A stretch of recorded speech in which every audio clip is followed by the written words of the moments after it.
আসলে 7ই নভেম্বর এবার এমন একটা সময়ে পালিত হচ্ছে সারা বাংলাদেশে যখন একটি নির্বাচনী জোয়ার এসে গেছে মানুষের মধ্যে, কারণ দীর্ঘ প্রায় 15-16 বছর এদেশের মানুষ ভোটের অধিকার থেকে বঞ্চিত ছিল, গণতন্ত্র থেকে বঞ্চিত ছিল। সেই কারণে এদেশের মানুষ যখন দীর্ঘদিন পর একটি ভোটের স্বাধীনতা পেতে যাচ্ছে, এই সময় 7ই নভেম্বর।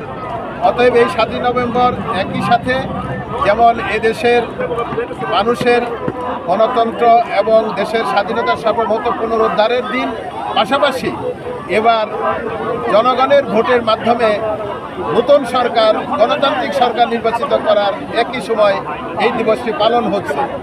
এখানে নির্বাচনী আমেজে সারা দেশই এখন। আমাদের এই গাজীপুর এক আসনে আমাদের দুর্ভাগ্য যে এখানে এখনও এই আসনের বাংলাদেশ জাতীয়তাবাদী দল মনোনয়ন এখনো ঘোষণা করেনি।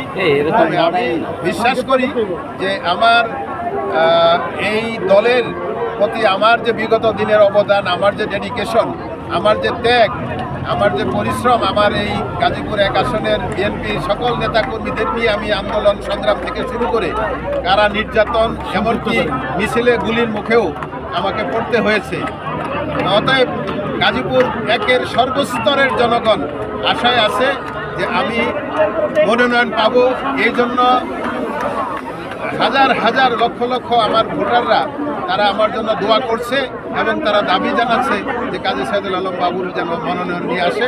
তাহলে ধানের শীষে যে প্রায় 45 বছর ধানের শীষের প্রার্থী, বাংলাদেশের স্বাধীনতার পর গণতন্ত্র যেভাবে বাংলাদেশের জনগণের কাছ থেকে কেড়ে নেওয়া হয়েছিল, বাকশাল গঠন করার মাধ্যমে জনগণের এবং এই দেশের গণতন্ত্রকে হরণ করা হয়েছিল।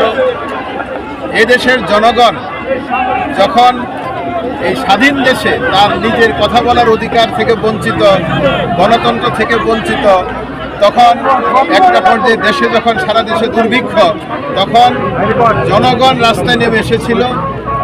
এরই এক পর্যায়ে আমাদের বাংলাদেশ জাতীয়তাবাদী দলের প্রতিষ্ঠাতা শহীদ রাষ্ট্রপতি জিয়াউর রহমান তখন সেনাবাহিনীর উপপ্রধান ছিলেন। ওনাকে হঠাৎ করে কারাগারে যে ক্যান্টনমেন্টে বন্দি করে থেকে বাংলাদেশকে শুধু গণতন্ত্র নয়, বাংলাদেশকে স্বাধীনতা সার্বভৌমত্বকে মুক্ত করার লক্ষ্যে সিপাহী জনতা ঐক্যবদ্ধ হয়ে শহীদ রাষ্ট্রপতি জিয়াউর রহমান থেকে ক্যান্টনমেন্টের বন্দিদশা থেকে মুক্ত করে নিয়ে এসে তারপর বাংলাদেশের মানুষ তখন একটি নতুন আলোর দিশারি পেল এবং সেই জিয়াউর রহমানকে সামনে নিয়েই পরবর্তীতে বাংলাদেশে মানুষ গণতন্ত্র পেয়েছিল। বাংলাদেশের মানুষ প্রকৃত স্বাধীনতার সার্বভৌমত্বর স্বাদ ভোগ করেছিল।